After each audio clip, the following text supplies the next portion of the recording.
啥玩意儿？大哥，你像个字儿呢，你会玩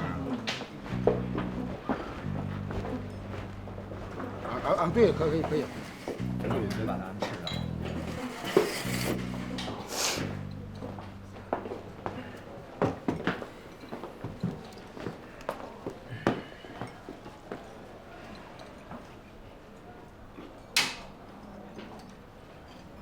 走。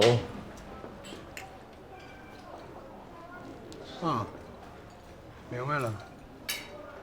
你来给他报仇的啊？他这么老实人，你动他干啥？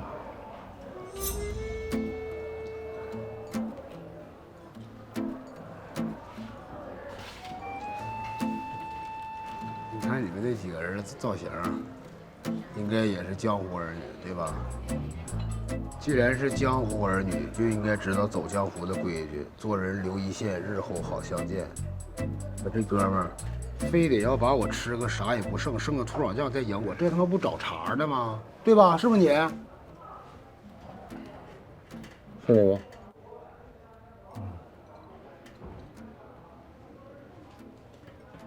赶紧坐下。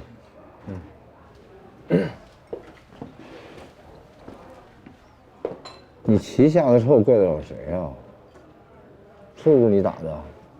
是啊，咋的？给他赔不是，再赔点医药费就完了。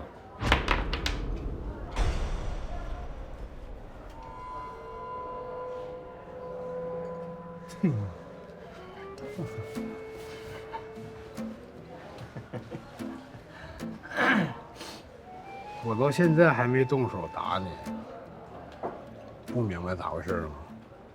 你看看你后边站着这几个货，都什么德行了，啥造型了？刚才我听着乒乓说你蹦着进来的呀。你说现在我要真给你们打坏了，是吧？你说你们要去报官做那些什么司法鉴定，我没法解释你们身上哪块伤是我打的呀。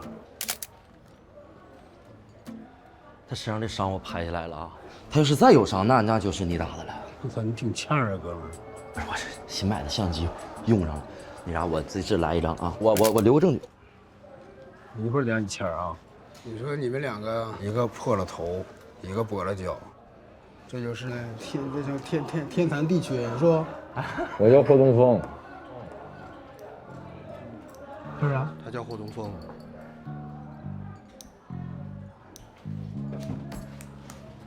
大林三峡之首，霍东风。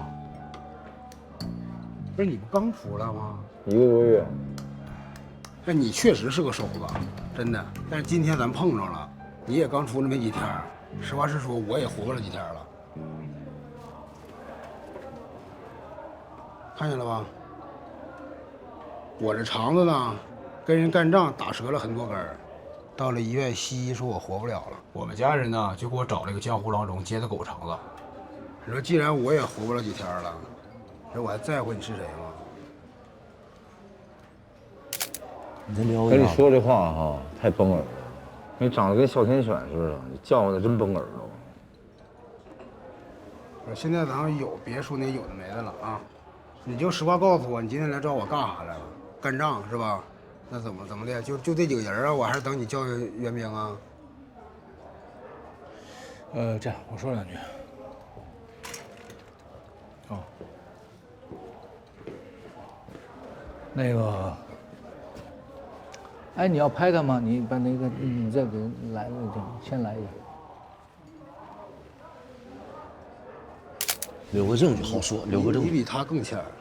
不是，我觉得大家都可以谈和，对吧？你摆了这棋局，就是想稳的解决，咱没必要动手了呀，没必要啊。来，咱俩来一把，是吧？你是瞎吗？看不出咋回事了。现在跟棋没关系。再说俩猫掐架，你个耗子劝什么玩意儿呢？滚犊子！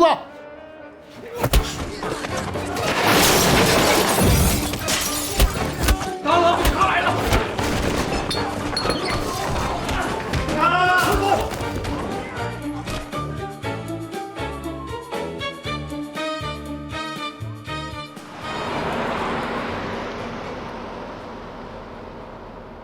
我简单总结一下啊，今天咱们应该说打了一场完美的、漂亮的胜仗。对，首先从配合上，以我跟哥为首，没错，哥一脚上去，我马上就上拳，那个狗肠子毫无反抗之力，咔咔2拳，根本就没碰着我们。哎，对，就是狗肠子是吧？啊，长得跟哮天犬似的，我都不稀得动它。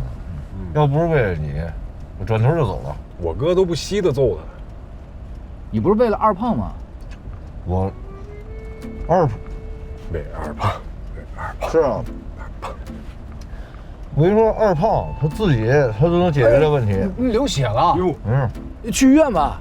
去医院还去上午那家？上午那家。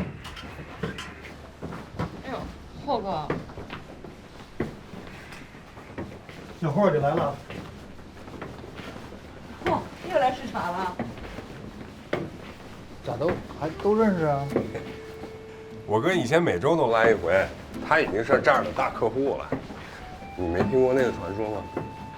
只要是我哥带来治外伤的，一律有提成。哎，慢点，哥。霍儿，可有年头没看到你了，你是去外地了还是进去了？小霍，你说咱俩还是有缘分。我大学毕业第一天上夜班，就是给你做的手术，就在这儿，你还记着不？你可是真有挺劲儿啊！你别说了，我求你了，要我自己来。你现在让我说，我还不说了呢。完事儿了。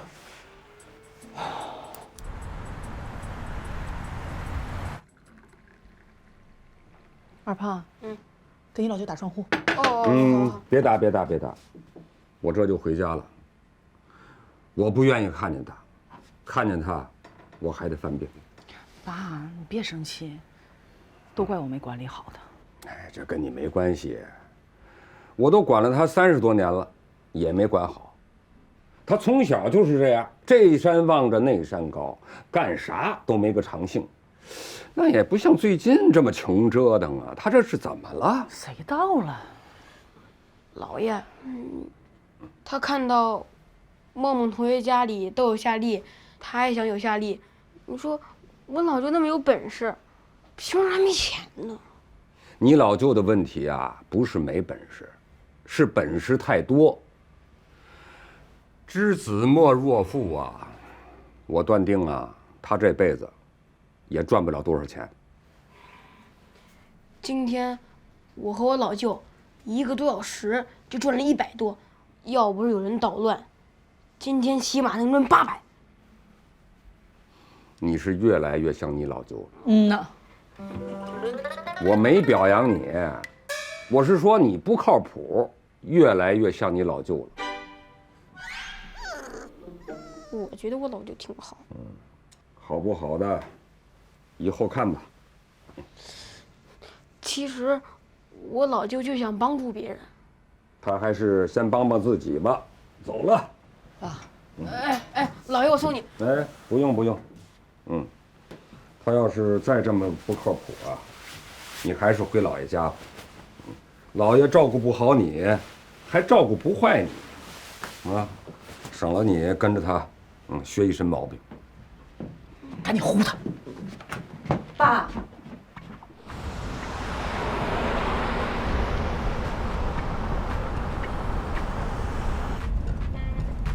帅仔，真是奇妙的一天。跟我们混啊，每天都保证你很奇妙，是不是？是啊，我这一天已经很奇妙了，我回家找我老婆去了。哎，给我送回家吧。你回啥去啊？咱必须唱歌去，喝点。喝啥呀？你这刚缝完针，你出来喝酒啊？那喝酒跟刚缝完针有啥关系？大家都忙活一天了，放松放松。别，你们放松吧，我回家了。你别废话啊！这大半天都为了你，不知道吗？再说，都知道你唱歌好听，就等着听你唱首歌呢。书上说的好，择日不如撞，就这么定了啊！走。要不你先回去？啥意思啊？哎，你这不晃我吗？我想不通。开！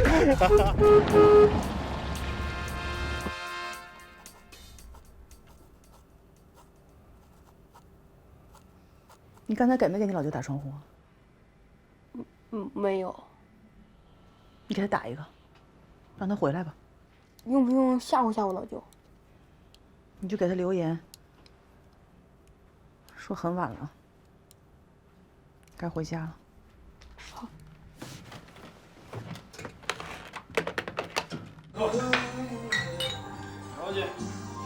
哥，医院真认识那么些人啊？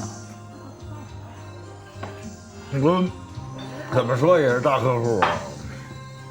哎，那以后我们去医院提你好使不？外科肯定好使，别的科不一定。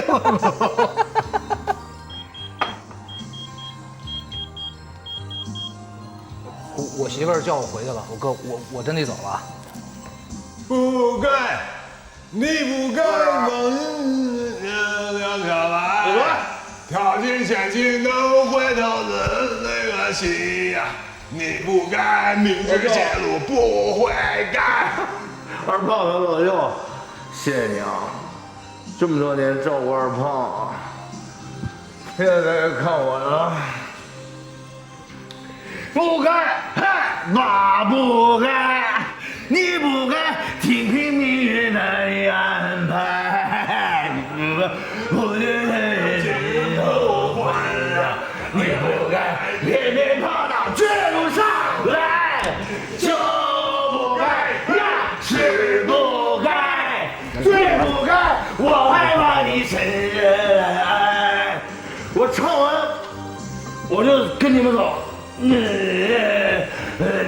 早日到我身边来，爱情路上有苦也有甜呐，我就盼望早出你的身后来，来。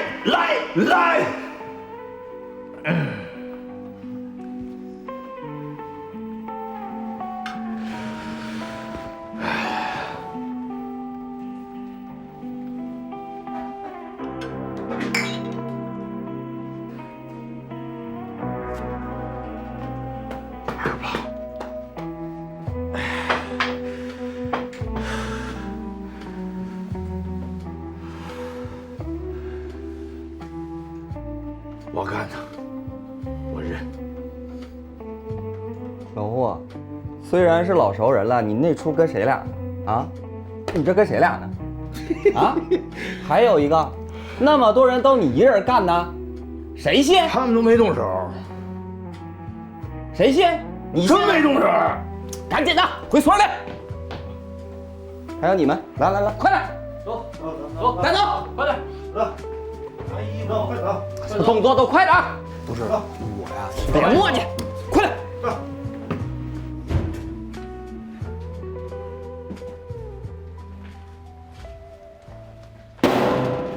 这是老舅33年来第一次进看守所，刚开始他还有些不知所措。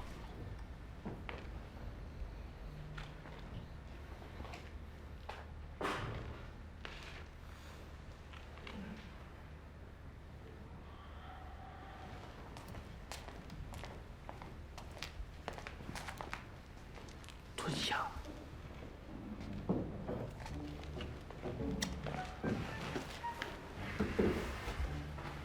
什么事进来的？大家都可以呀，看不出来，跟谁打的？有个叫狗肠子的，狗肠子。打赢咋输了？算是赢了。你可别吹了，狗肠子也是个炮子，你这熊样，你能跟他打？也有一个朋友帮我。谁帮你啊？霍东风，老炮子霍东风啊！啊，大林三峡那个啊。啊，那你朋友啊？走。正常啊，来新人都得先过堂，服水土，是吧？嗯。但我看你们挺顺眼，也不招人厌啊。主要你还是霍东风的朋友啊，你就在这儿睡吧啊。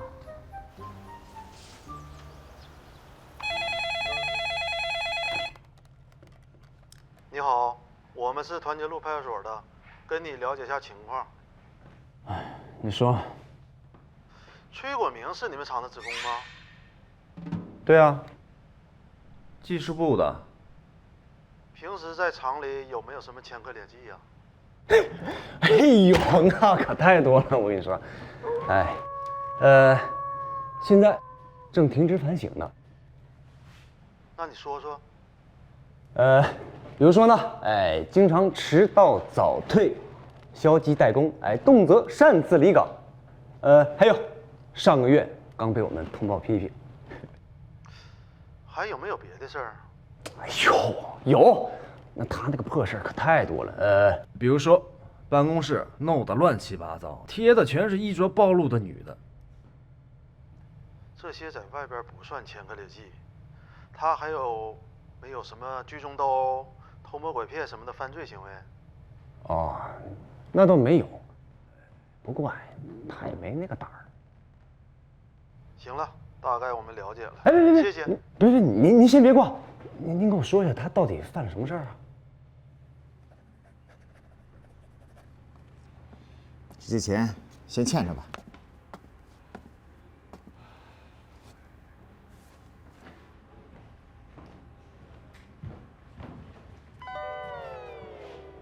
厂长，您猜崔国明怎么了？说什么呢？声音大点，这儿他妈又没人。您猜崔国明怎么了？喊什么喊？天天猜的，我又不是猜谜选手。是，不是？什么事？快说答案。崔国明啊，被抓了，被公安局因为什么被抓了？办什么坏事了他？你呀，听我慢慢道来。昨天早上，他带着个胖小子去公园摆象棋摊儿，然后呢，跟个流氓打了起来，他打输了，然后呢，他去了医院。您猜怎么着？不猜，咱不猜。他把霍东风找来了，这不但有霍东风呢，还有好几个小流氓。哎，他们就开着他们那个破面包车在那儿转呐转呐转呐，最后转进派出所了。没有，他们呢，就来到了一家烧烤店，找到了那个流氓，然后呢，他们就发生了激烈的打斗。哎，警察来了，然后他们一溜烟全跑了。您猜他们又干啥去了？不猜，咱不猜，他们又去了 KTV。警察在 KTV 门口呢，又发现了他们的破面包车，然后把他们全都抓了起来。然后呢？在看守所呢。刚才刚跟我核实完他在咱们厂的情况。他是真能折腾啊！汇报完了吗？完了，出去。那您忙。还出去。哎，现在上面要求我们精简人员，确实，这是没有办法。咱们厂子呢这几年效益不好，但是我们这个厂子又有几万人。很多呢都是为咱们厂子工作了几十年的老同事、老员工，让谁下岗，不让谁下岗，我想咱们肯定得有个说法。我的建议，首先就不认真工作的啊，其次就是工作能力和业务能力差的，再次就非重要岗位上的啊。这些冗员，啊，大家也说说意见。应该这样，让谁下岗，不让谁下岗，我们都有一个明确的说法。是。对于这些下岗的同事，我们还有买断工龄的方案。啊，我还是那句话，究竟谁下岗，咱们民主决定。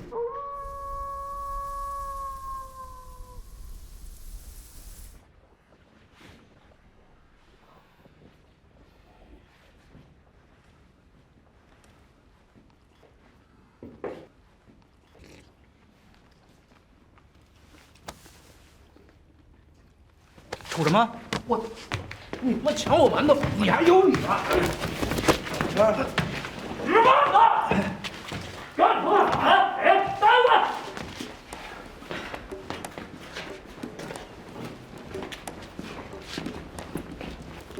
大哥，打我！我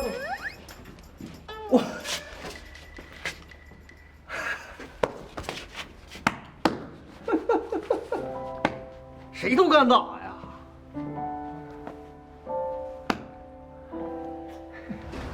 因为个打架呀，我以为你专门进来营救我越狱。你可真瞧得起我。哎呀，认识你几十年了，没想到你在号里支棱起来了。行啊，人生高光啊！你问他们服不服就完了。我听说你到处跟人吹你真杀人了。他们好忽悠，那不是公检法吹呀。你知不知道啊？这里边有人会因为想立功，就会去告发你。你说的每句话都会成为证据。律师说的？我说的。最近我在研究法律，我知道你没杀人。我没杀人啊，我有那胆吗？别说杀人了，就警察最近审我，都问我话我都害怕。每次问我就招，问我啥我都认，认完大不了我第二天翻供呗。别自作聪明。听我的，如果没杀人，就别到处吹牛。啊，行，那我坚持坚持。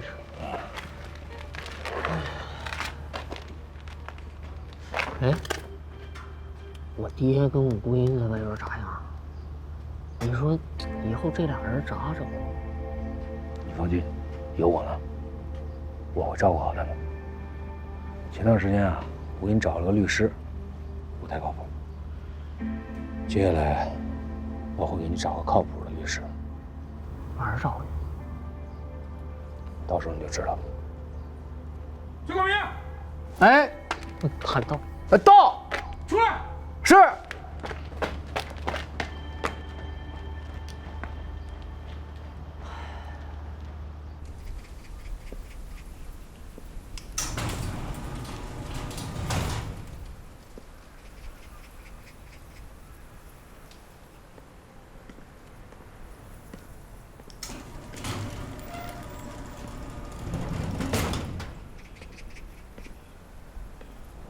那个谁，霍东风没出来啊？听说一时半会儿出不来了，这才出来3个月，就3天2头干仗，现在正严打，就他那么多的强科劣技，怕是要劳教。劳教就2、3年啊，那还好，哎，劳教还可以。劳教还好，那你去啊？不是，爸。哎，大健，你上这儿指导工作来了？体验生活，我跟人干架了。打输了吧？怎么可能？我啥时候输过？你打赢你还这个凶神？那打输得啥样啊？老惨了，肠子都换成狗的了。吹！你来干啥来了？我接人啊。你又组织上了？组织啥呀？出台。臭不要脸！你笑啥？说你呢。玩来找我啊？谁玩你呢？可哎呀！来，上菜了。回去。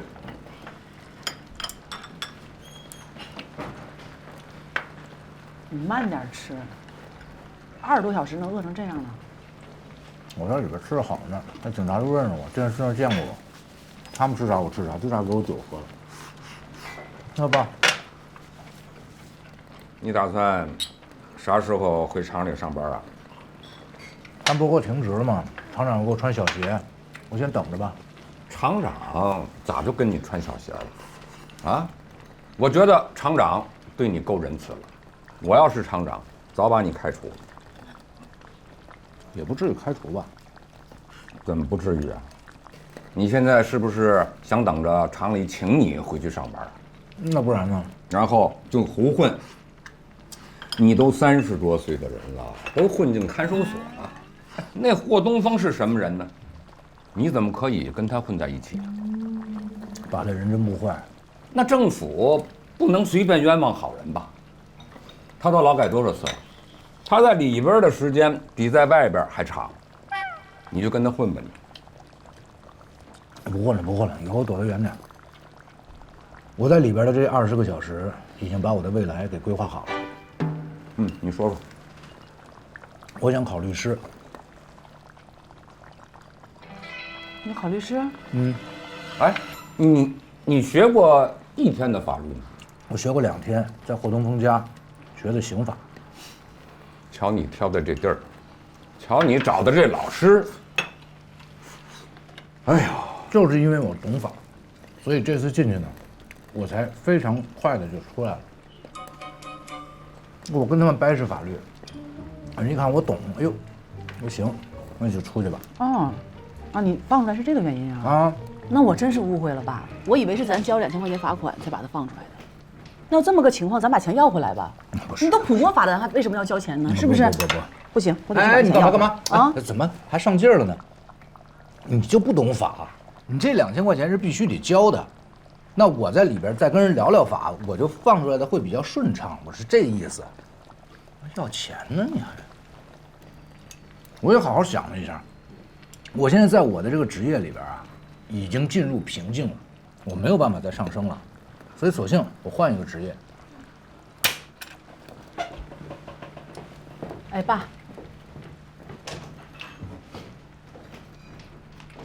抖什么腿？他就是吃饱了，没事。赶紧吃饭，吃完饭回家。你给我拿100块钱。要钱干啥？我买律考的书啊。你真要考啊？当然了，咱俩10几年了，我虽然有些时候确实不太靠谱，但是我的学习能力你是清楚的，对吧？我要想学的东西就一定能学会，并且学好。100块钱多1分我还不要呢。拉倒，1分钱我都不给你。你不给？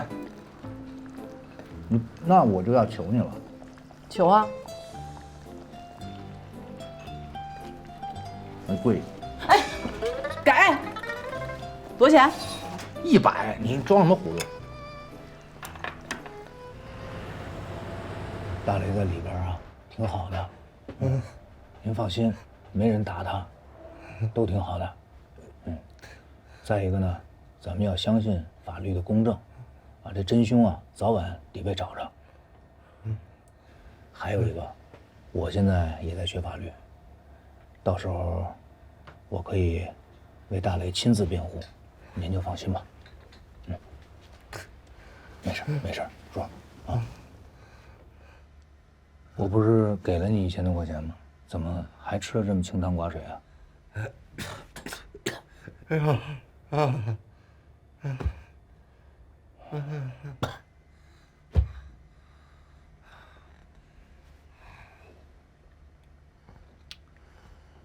叔，有我在，别担心。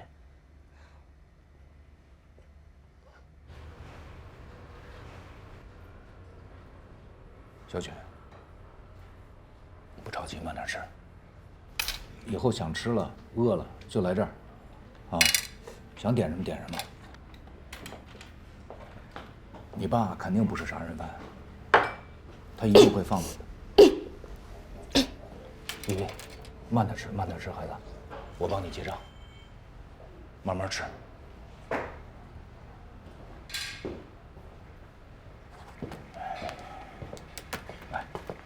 你记着这小姑娘，以后她来店里吃什么，你就让她吃饱吃好，记我账上就行了。哎，那个，她是你那个哥们儿那姑娘？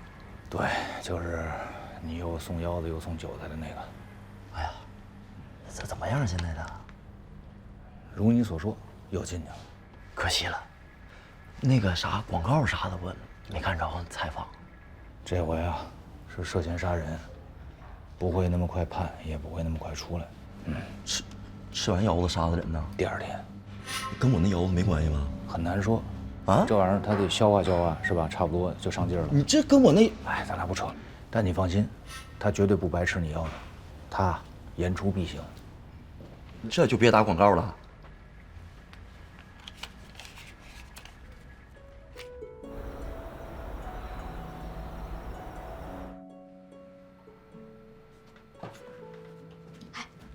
听说你元旦有表演单人舞蹈啊？去。那必须展示啊！我的天呀，我学了6年舞蹈都不敢表演独舞，你怎么敢的？你哪怕认真学过1天。我老就1天法律没学过，不也要考律师呢吗？我爸考律师，我不用当众表演，你这属于当众现演呀！哎，你这么一抖，脸蛋子上的肉都得颤抖半天的。这样才有节奏，有感染力。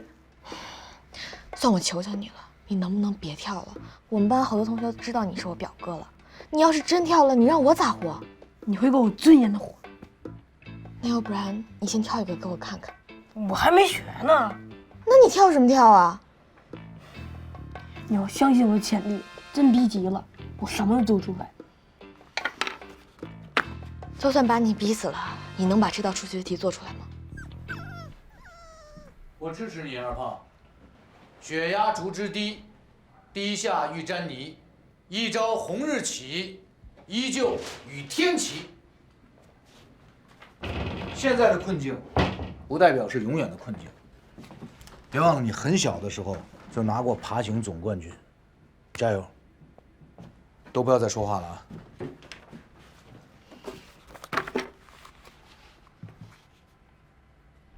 真是辛苦你了，要不是你，我怎么会能把厂长约出来？嗨，约他吃个饭还不容易的事儿吗？啊，可是你找他干啥呀？哎，就是我那儿子崔国明的事儿。国明啊，哎呦，他可是有名的聪明啊！啊，大家都知道，小时候学习就好啊！后来他不是上了工大吗？他能有啥事儿啊？也没啥大事儿，就是太不踏实，成天的想法太多。老厂长在的时候啊，惯着他，宠着他，日子还算好过。这新厂长一来，哪能容下他这样啊？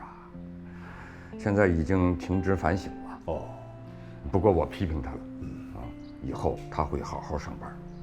等厂长来了，多美言几句。咱几十年的朋友了，我肯定尽力。好，哎呦，领导，哎，老领导，哎呦，我回来晚了。哎呀，你看您还请我吃饭，这让我多不好意思啊。我是一直想请您吃饭，感谢您这么多年来对我的栽培。哎呀，哎，我给你介绍一下啊，这是鼎庆隆的崔总经理，前总经理，我刚退。久闻大名，来，请坐，请坐，走，好，来，来，坐，你走，你快走，你走，好，你这最近刚上任，肯定挺忙啊。别提了，领导，一脑门的官司，企业呢亏损4年了，啊，上面呢又让我们精简员工，哎，你说刚来就遇到这个得罪人的事儿，可咋干？这下岗都轮到你们厂了？可不是呗，第一家就到我们厂了。我们厂的这个营业额一般，但是职工人数是全市第一啊，几万人，几万人就是几万个家庭啊。你说我一来就让我干这个，反正是不好弄啊，也想通过这个机会呢，把厂子整顿一下。比如说，咱们厂子就有一个刺儿头吧，成天是不好好上班，不是迟到就是早退，办公室呢弄得也是乌烟瘴气的。你让他停职检查吧，他倒好，到夜总会唱歌去了，而且呢，整天和社会上这些老社会人混一块儿，还打架。对，哎，前2天是不是打架进派出所了？对呀。啊，你说像这样的人，他不下岗谁下岗？对，这种人不下岗啊，难平众怒。哎，这个人好像也姓崔，崔国明啊，对，崔国明啊。我们买断工龄那一天，第一个走的就是他。我们班子呢也统一这个意见，类似于这样的人，谁说情都不好使。他不走谁走？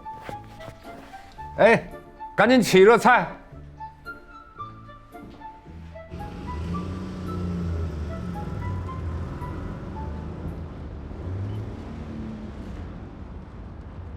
这人，都请到了是吧？哎，酒呢，都喝成那个份儿啊，你咋就是不让我说呢？我丢不起那个人，哎，咱老哥俩没得说，啊，这，我不能让你为难呐。你这个人呐，脸皮太薄啊啊！这酒不是白喝了吗？没有，没白喝，哎，咱哥俩这酒不是下肚了吗？是不是？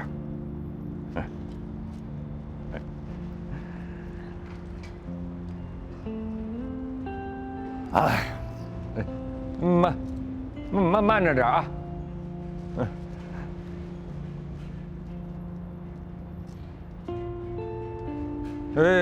启强，天凉了啊，回你那睡去吧。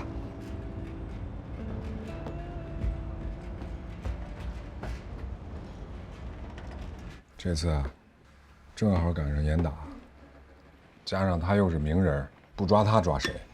你看像我这样的，拘留15天就放出来了。其实我今天找你是有正事儿。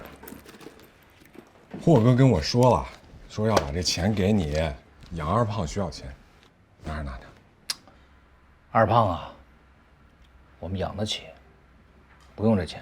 你呀，快让他改善改善过程。要不是霍哥，我也挣不到这个钱，是不是？你就让他在里边好好的改善伙食啊！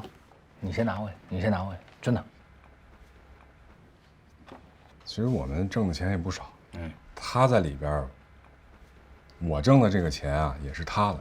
对，我不是说了吗？你要再跟我这样的话，我就跟你急眼了，就别解释这些了。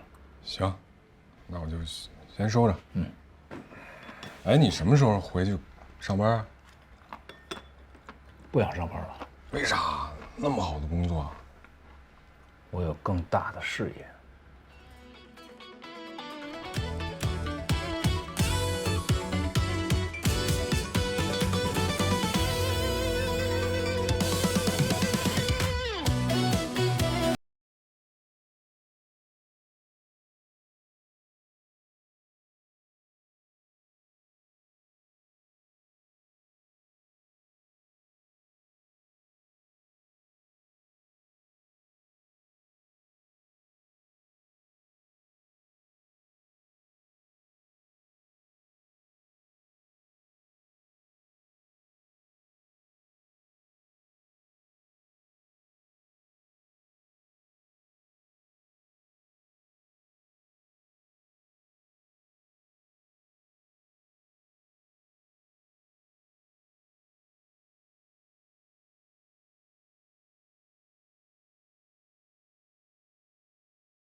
今天这顿饭，做的还是不错的。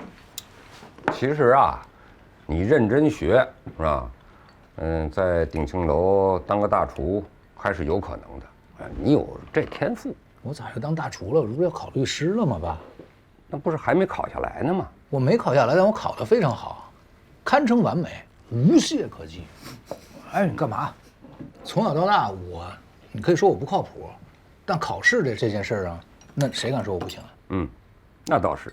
不过这离成绩下来还有几个月呢，啊，厂子里又不招你回去上班，这段时间你打算干啥呀？哎呀，通过这段时间的学习呢，我觉得我呀，还是非常适合做案头工作的。我想写一本现在最流行的武侠小说。啊？我连笔名都想好了，就叫《古龙剧》。哎，等我的书一出版，就叫《古龙巨著》。我有高中同学在出版社，哎，他说我的天赋很好，我也能写，然后呢，以我这本事呢，1个月就能写出一本来。哎，这一本呢就5000块钱。那你想一个月我能挣5000块钱，那比厂子里边牛多了。这个我不反对。反正你待着也是待着，省得这出去惹是生非，啊。可是咱说好了啊，写就安安静静的写，不许出门。写成了就成了啊，写不成呢也没啥。厂子里要是找你回去上班，你随时就得回去，啊。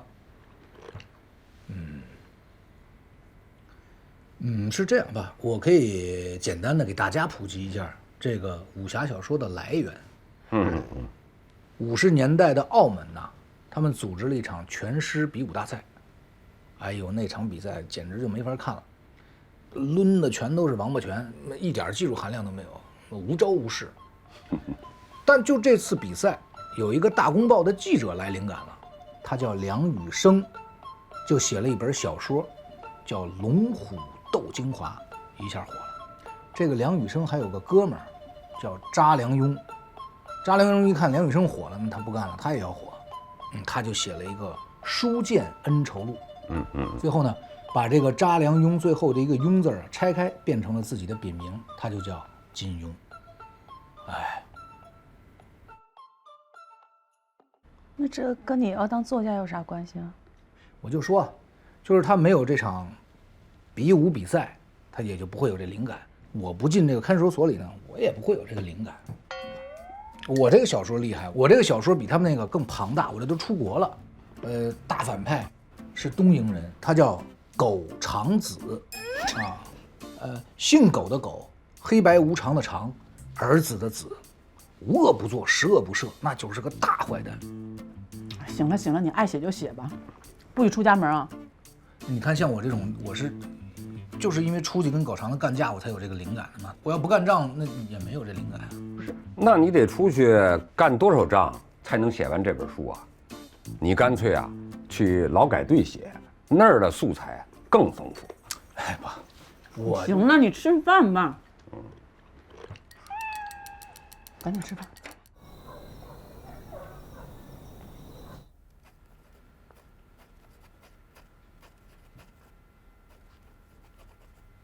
老舅，咱这主角叫啥呀？霍东风。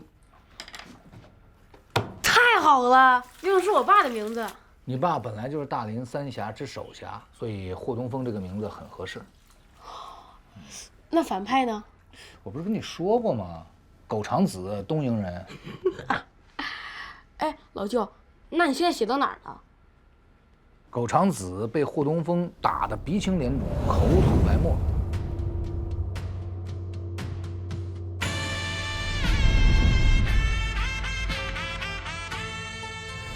于是需要大还丹续命，他就派他的手下去寻找大还丹。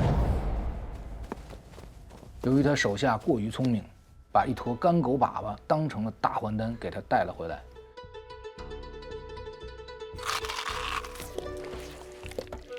苟长子吃了一半，突然拍案而起，大叫：“这哪里是大还丹，这分明是绝世美食！”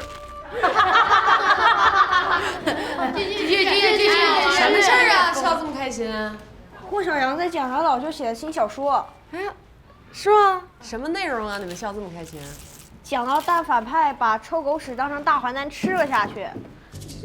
行了，别讲了啊，准备上课吧。你那舞蹈练得怎么样了？非常好，非常好。行了，快点吧。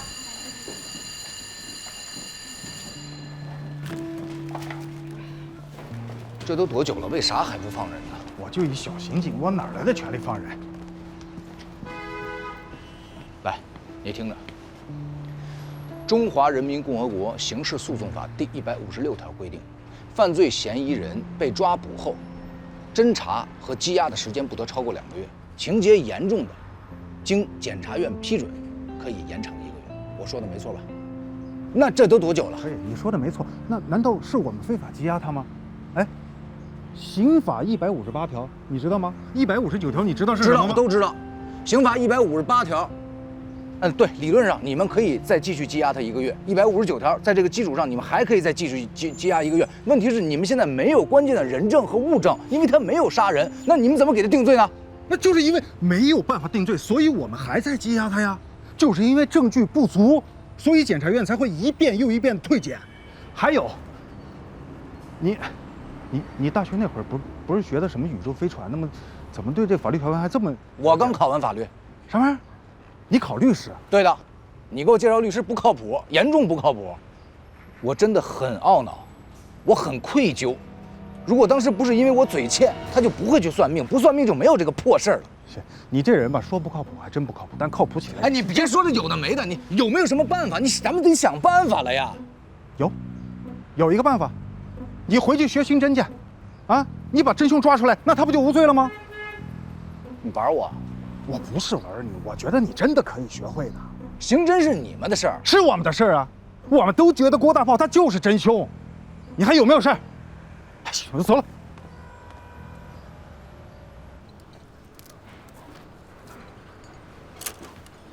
哎，忙着呢。哎，哥，哎，上回我带的那小女孩在这吃肉的那个，我说我都结账，她那小孩来过吗？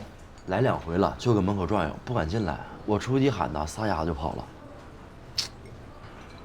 哎，这孩子，你下回啊，你就拽住他，跟他说别怕，让他吃饱。行，你给我烤30个串，我5个馒头片，我打包。行，哎，我50串吧。行。哎，上回我跟郭大炮在这聊天，我说让他找一个算命先生，你听见了吗？没有啊，咋了？没事。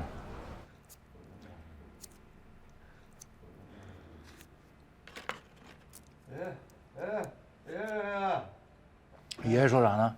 他说不让我吃烤串，因为上回你带我吃烤串回来以后，我拉几天肚子。哎，吃太快了，你慢点吃。叔，我律师证快下来了，到时候我可以替大雷亲自辩护。崔大爷，你知道户小阳要表演独舞吗？知道啊。他要表演什么？新的约会，我教他的，他现在自己练的。啥意思啊？没有，挺好。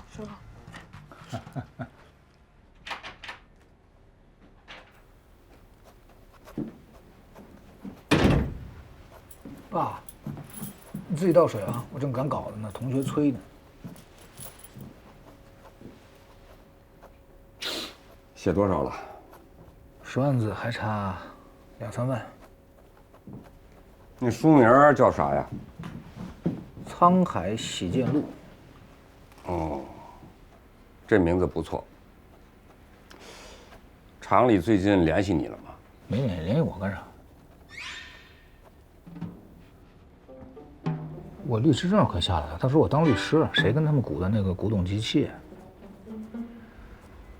儿大不由爷呀，你好自为之吧。你成天说要突破瓶颈，这我也希望。总之你记住了，你不是光棍一个，你上有老下有小，别人家就1个孩子还好说，你这儿可有俩呀。以后可不只有俩了。还有谁啊？我开玩笑的。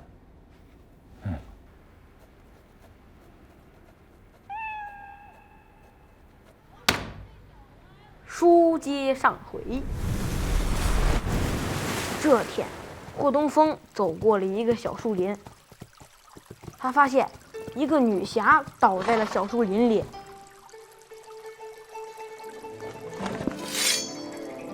那个女侠呀，长得年轻貌美，霍东风当时就觉得惊为天人。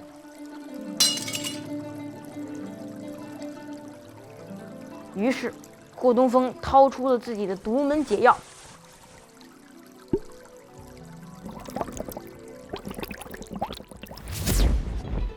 可是，当女侠醒来的时候，误以为霍东风就是刺伤她的那个人。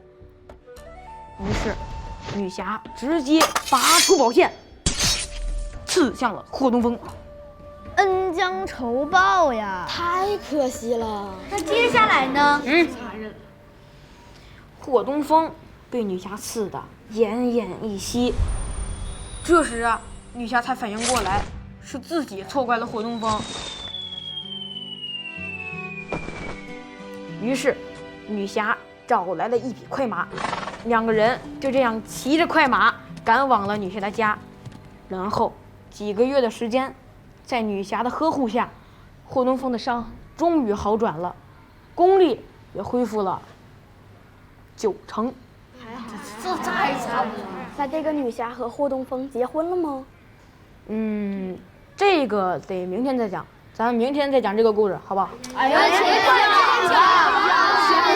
还有这个故事的女侠叫什么呀？总得有个名字吧？是啊，快说快说。快说吧。崔小红。老幺，最后女侠和霍东风在一起了吗？秘密，你舞蹈练得怎么样？非常好。给我们瞧瞧。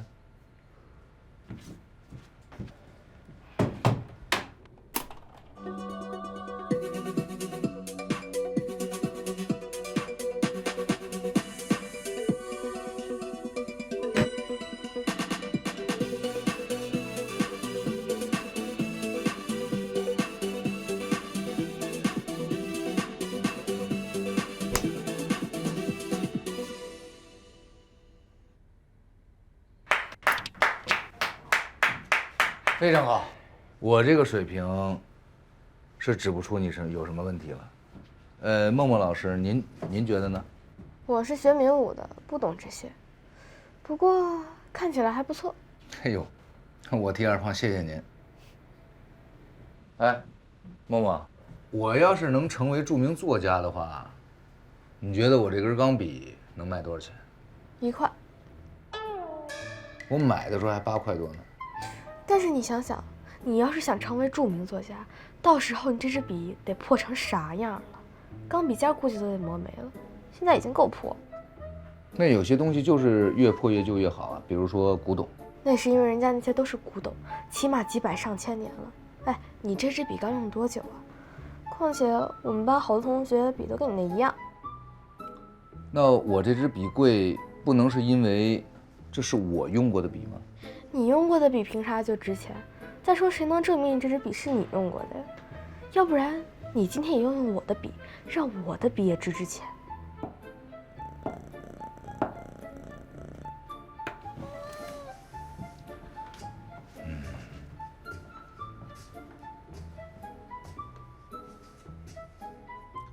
你是我的亲生女儿，为什么这么喜欢和我抬杠？因为遇到不靠谱的人就是要辩论，不然会使他变得更加不靠谱。我怎么不靠谱了？你干任何事都不靠谱。比如你说要给我买的夏利车在哪儿呢？就知道会是这样。好，今天我让你见证买夏利车的过程。我的稿子写完了，我的同学在出版社，待会儿我会去见他。你可以跟我一起来。我不去，我今天要去学舞蹈，你忘了？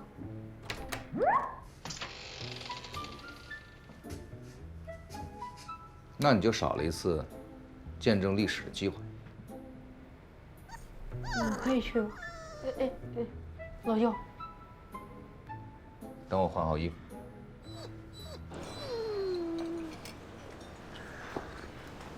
待会儿等人来了以后，你慢点吃啊，感觉就像我不给你饭吃一样。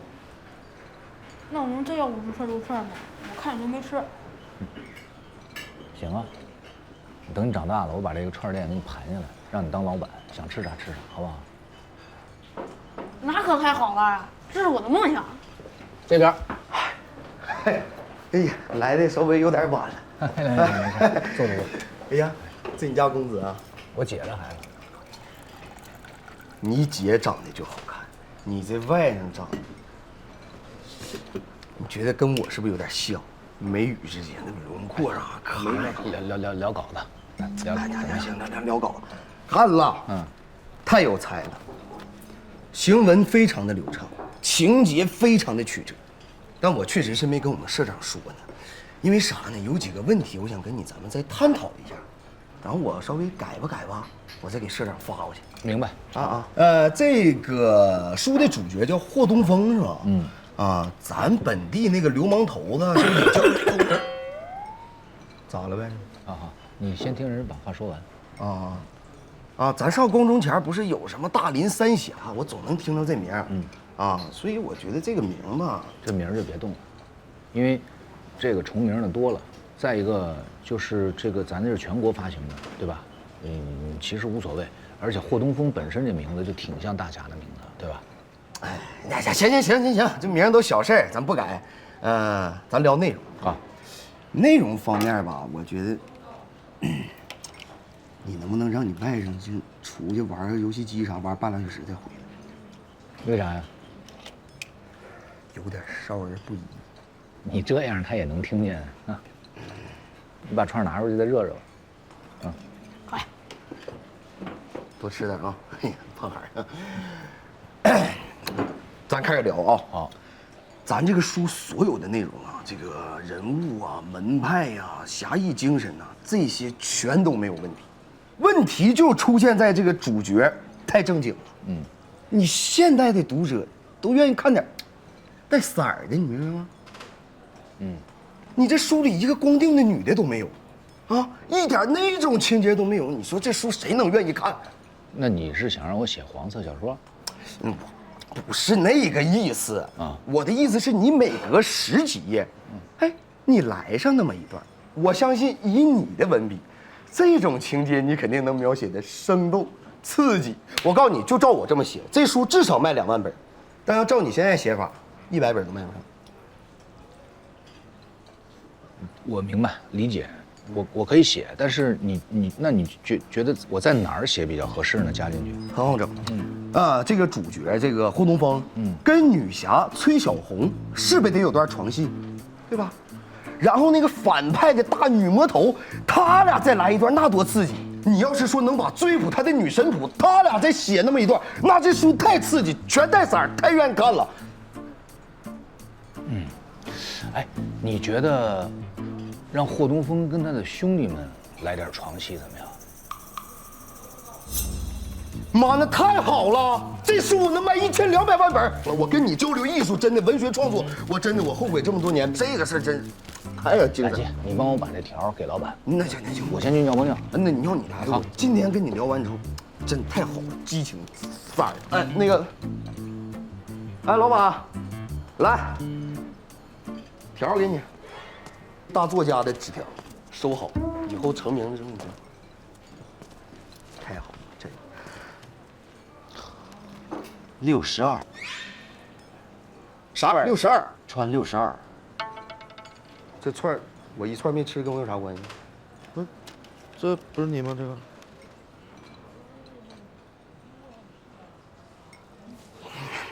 搁哪买单？到吧台。包。谢谢。哎，串打包不？不要了。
这小模样，这长得像谁呢？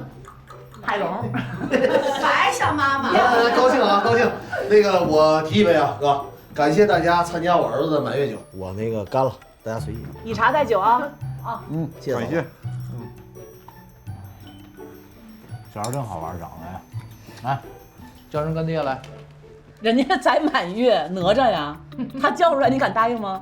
我替他叫，干爹干妈。这是锅包肉吗？弄得跟疙瘩汤似的，这啥意思？怎么会这么做菜呢？这不是张大厨被巨福楼给挖走了吗？人家那儿工资开的比咱这儿高1倍。原来崔经理在的时候，他不好意思走，所以我都没好意思请崔经理，怕他来了生气。小声点吧。哇，太咸了！你喝点水，喝点水。小孩啊，就这么大最好玩。这排骨真是我吃。哎呀，你就别吃了，你还等他长得跟梦梦一边大的时候开始气你了，你等着吧。他专门气你，谁让你那么不靠谱？这谁说的？这我崔哥老靠谱了，干啥老像样的。这回你再考上律师，那就老厉害了啊！哎，他像样，他能被停止？我听说你们要买断公宁了，他肯定首当其冲，指定第一个。我从小到大什么都是第一，你等我律考，等我律考成绩。闭嘴吧！哎妈，确实太咸了，不吃，你自己吃。喝点水，再给你倒点。嫂子，我这人从来不插话，但今天我得插句公道话。我崔哥，他不在厂子干了，他出去干点啥都行。拿崔哥体格子，扛个沙子，啥体格子？蹬个板梯啥的，都行吗？哎，一个啊，工大的毕业生扛沙子。哎，我跟他结婚的时候，我还真看了一眼他那个大学毕业证，我瞅着不像假的呀。但你看他每天这一出一出，你看像个大学生吗？我像不像不重要，我就是。哎，你尝尝这狮子头，这就是馒头。哎，你尝尝。来，大家都吃的怎么样了？呀，挺好挺好，谢谢汤经理给打折。客气客气。来，这是。哎呀，不用不用，这是给孩子的，又不是给你的。哎呦，这声音洪亮啊！哎妈，你小点，以后必成大器。小点声吧，吵吵把火的，给孩子再吵吵气。汤经理，坐下来喝一杯吧。不了，还有其他客人，你们慢慢喝。对了，过几天有好消息告诉你们。啥好消息啊？你快说呀！过几天再说，你们先喝点。行，汤经理慢走啊。你说这挺大个人，下手没轻没重的，还吵吵把火，拖着点脖子。他不就是一经理吗？你没必要这么哈着他。你这打击面可太广了。以前崔经理在的时候，我没尊敬他吗？不是，那他跟崔大爷能一样吗？那咱尊敬人应该的。你看他那个样，看就不是什么好人，是吧？你凭啥说人家不是好人啊？就你是好人。你看这话，我不是好人，你能嫁给我吗？吵了把火，我还不是好人，能嫁给我？我不是好人，我不是好人啊！来，哎，吃饭吧，吃点这卤货吧，也就这能吃点。啊，这孩子真可爱，长得小猪羔子。什么话？跟你太像了。真羡慕你啊，啥都不用想。你说我这个，帮我姐养我外甥。现在又多了个郭大炮的女儿，还有他爹。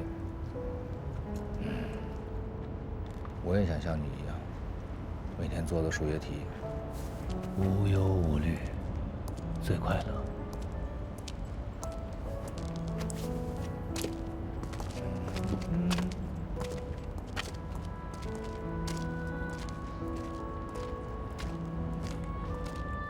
你赔！我都说了不跟你玩，你为什么非要玩？你别弄他了呀！咋的了？他把我跟我同桌借的小孔眼镜弄坏了，我跟他说了好多遍，别让他玩，他非得玩。眼镜吗？那坏了，不再买一个不完了吗？就是啊，这是高科技，100多呢。行了，来，进屋来，来。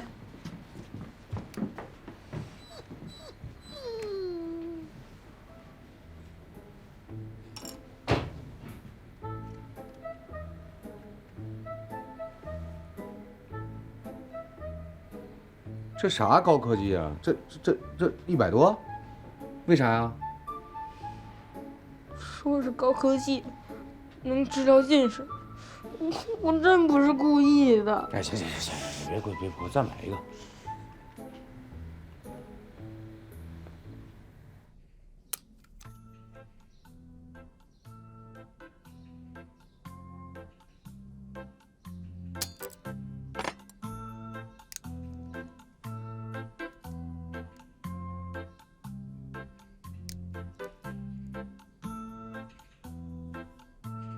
当下学校里流行的小孔眼镜，老舅发现了商机。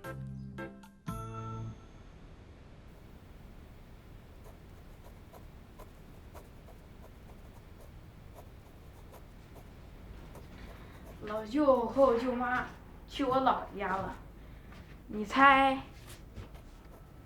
我老舅要干什么？不重要。为什么不重要？你爸是去打狗还是撵鸡，有那么重要吗？这次太靠谱了。上次写小说不也这么说的吗？我看肯定是没戏。你们俩就是一伙的。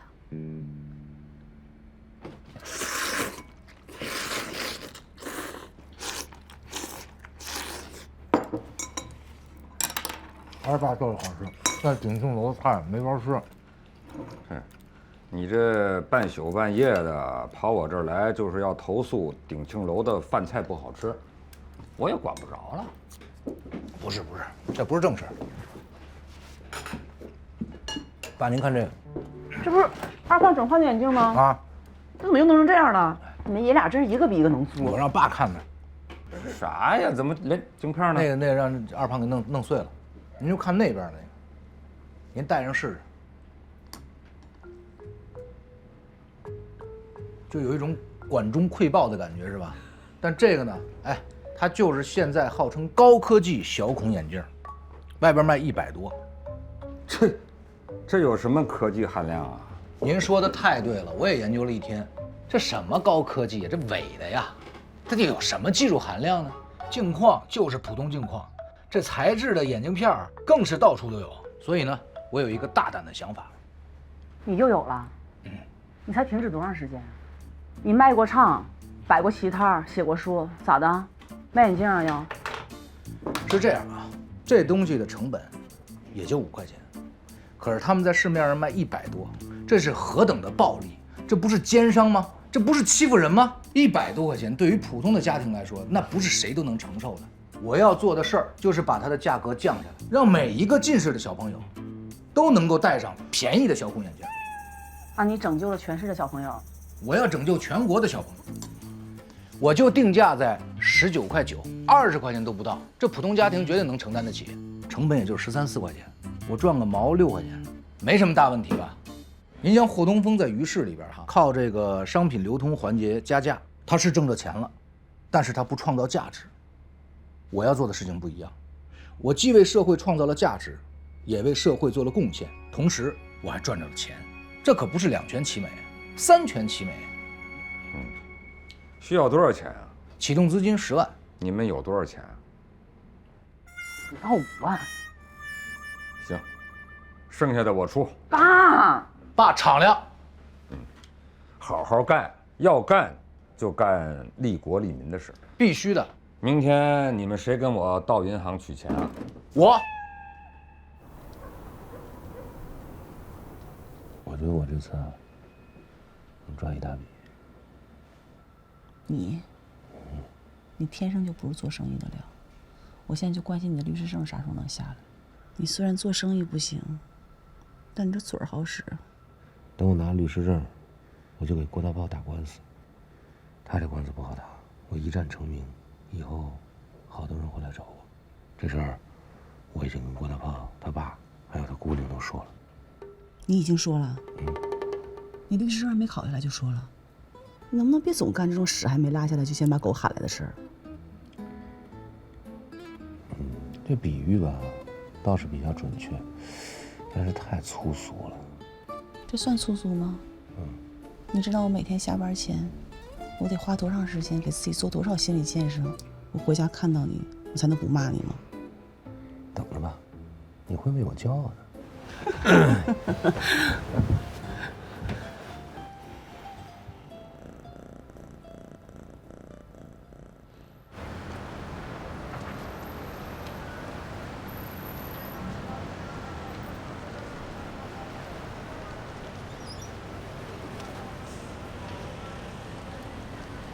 以前啊，鼎庆楼张老爷子活着的时候啊，常说一句话，把爱好跟赚钱结合起来，那叫出息。如果把爱好跟赔钱结合起来，那叫败家。我知道你的能力，你好好的把自己的能力和赚钱结合起来，啊，做个有出息的人。厂子里那工作呀，不干就不干吧。要不怎么说你是我亲爹？你别让你亲爹操那么多心就行。我就陪您溜达到这儿啊，我得去火车站。啊？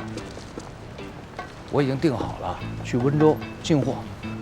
你这么雷厉风行啊？天下武功，唯快不破。瞧好吧您。从改革开放以来，咱们全市最大的独立运营的国营饭店啊，只有7家，现在其中3家啊已经被个人承包了。现在上级指示，咱们鼎庆楼也将由个人承包，自负盈亏。当然了，咱这个饭店啊，不是谁想承包就能承包的，那是需要一定的门槛，比如承包费就要先付25万。我呢，是肯定有意愿承包的，我保证，我承包以后留下的员工，工资每人每月涨150到300块。当然了，咱这次承包啊，是面向全社会招标，虽然我希望很大，但是也希望大家都支持我。必须支持。 90年代初，国企的铁饭碗被打破了，不少厂子都转给了私人承包。只这冰山一角，那些机灵的就逮到了商机，个体小商铺是越来越多。大伙儿还在厂子里唠闲嗑的时候，他们已经嗅着改革的风，在新的行当里闯荡开了。师傅，帮我把货搬到车上，拉到厂子，30。 40，35不讲价，38不讲价，37马上走，38。哎，走。国明回来了吗？没呢，爸，说是今天到家。我还以为国明有啥事儿呢。他没事儿。鼎庆楼说要改个人承包了，5年。给谁承包啊？ 说是公平竞标，然后竞标前呢，得把这1年的承包费一次性交齐，25万。那得，多长时间交上？就这2月呗。那现在有人承包吗？汤总想承包，那鼎庆楼落他手里不废了吗？爸，现在那俩厨师都跑了，老顾客都有意见。爸，咱们承包啊，您继续当经理。 咱家钱不够啊。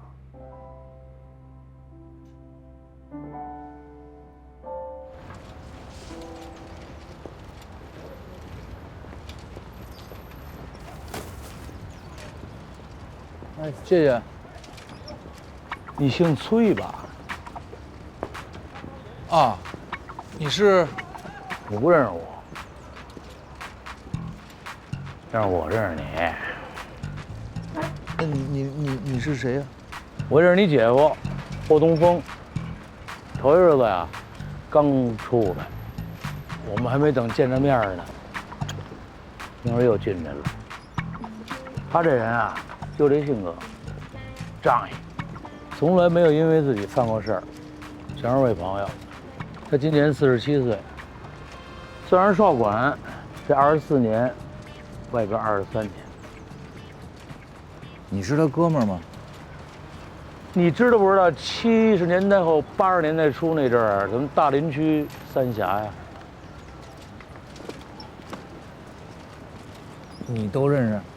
你姐夫大侠，我2侠。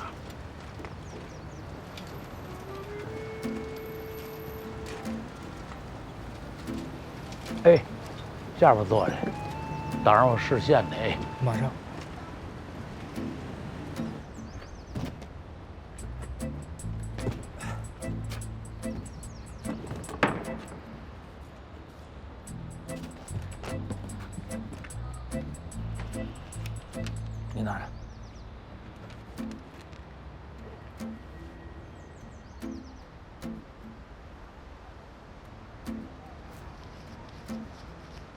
小崔，哎，找钱？哎，不找不找不找，说好的38，您拿着吧。我干活的，不是要饭的。川子哥，后会有期。后会有期。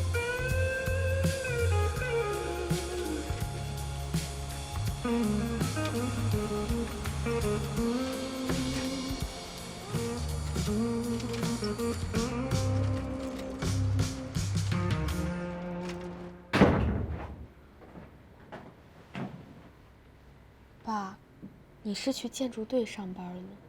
身上咋这么脏？那你爸不是工人阶级吗？咋的？嫌弃我呀？你知不知道是工人创造了你们的幸福美好生活呀？这电视，你看笔、橡皮、铅笔盒、收音机，还有这厨房里边的刀子、勺子、小饭茶、手电、蜡烛、盘子、碗，全部都是工人创造出来的。哪一个是你创造的？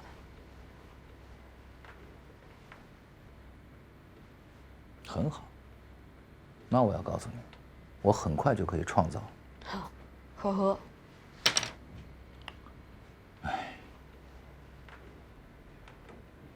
干啥？阿舅，我知道你想干啥。说说。小孔眼镜。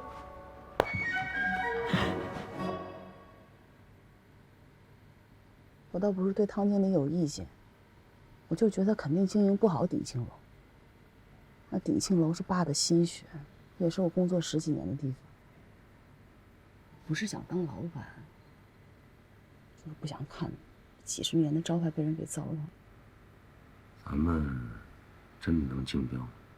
当然可以了，但是得有25万，就剩2个来月，咋整？差不多。啥玩意儿差不多？等我小孔眼镜赚了钱，就差不多了。睡吧，明天7点钟我起来开工。对于老舅这样工大毕业的高材生来说，做小孔眼镜就是小菜一碟儿。几天时间，他就做出了比市面上更上一个档次的产品。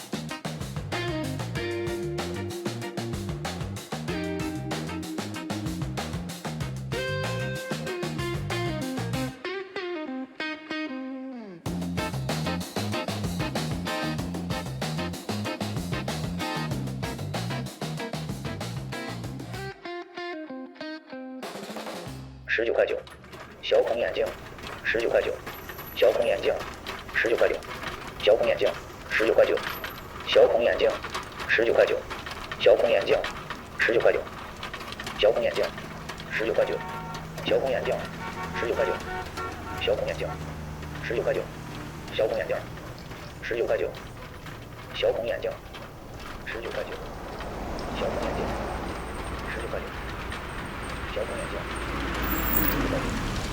小孔眼镜，崔哥，小孔眼镜，19块9。哟，杨小姐，你怎么来了？19块9。我路过呀。19块9，小孔眼镜。卖什么呢？小孔眼镜。小孔眼镜。保护视力的，我自己生产的。你自己生产的？是。挺厉害呀，我试试啊。你试。啊，哎呦，这么多孔呢。我戴上好看吗？你戴啥都好看。19块9，那肯定。多少钱？19块9啊。我买。哎，别，你不能买，你拿几个，拿几个。我拿什么拿呀？19块9。哎呀，你做生意，你创业，我真是，哎，我用不了那么多。咱不戴，你不戴，小姐，哎，不行，我得把钱。哎，你上车，小姐，来，上车。哎呀妈，吓我一跳！走走走走，快！哎，拜拜。崩的时候为啥不喊一声？我故意的。为啥？你这是卖东西跟我们打招呼了吗？我叫吕军，天天在这儿。你是大林三峡的吕军吗？正是。幸会，告辞。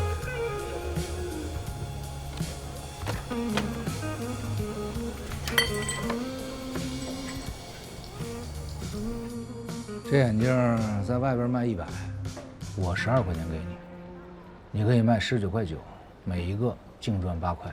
你上次给了我10块，就在我这儿把人给削了，这次你得做多大个事儿啊？啊，这回不削人，只赚钱。不行，你得信，挣了钱你就信了。行吧，那先留2副。2副够吗？我怕2副都卖不出去。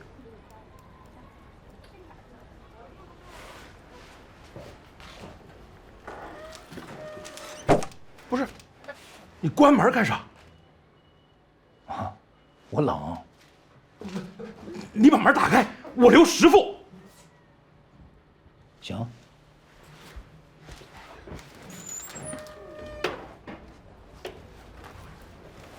刚才说好了啊，再加5副，15副啊。行。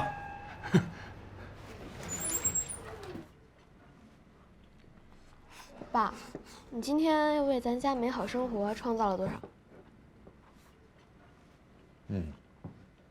今儿第一天业务还不是很熟练，卖了13副。你弄了1万多副眼镜，按照你这速度，也就差不多3年就可以都卖出去了。我是一个好的产品制造者，我的产品是没有问题的，但并不代表我是一个好的营销者。在营销方面，我确实有所欠缺。呵呵。老舅，我帮你卖。你咋帮我卖？我拿到学校去卖，我们同学一定会买。你很聪明啊，这是个好办法。我明天先给你10副。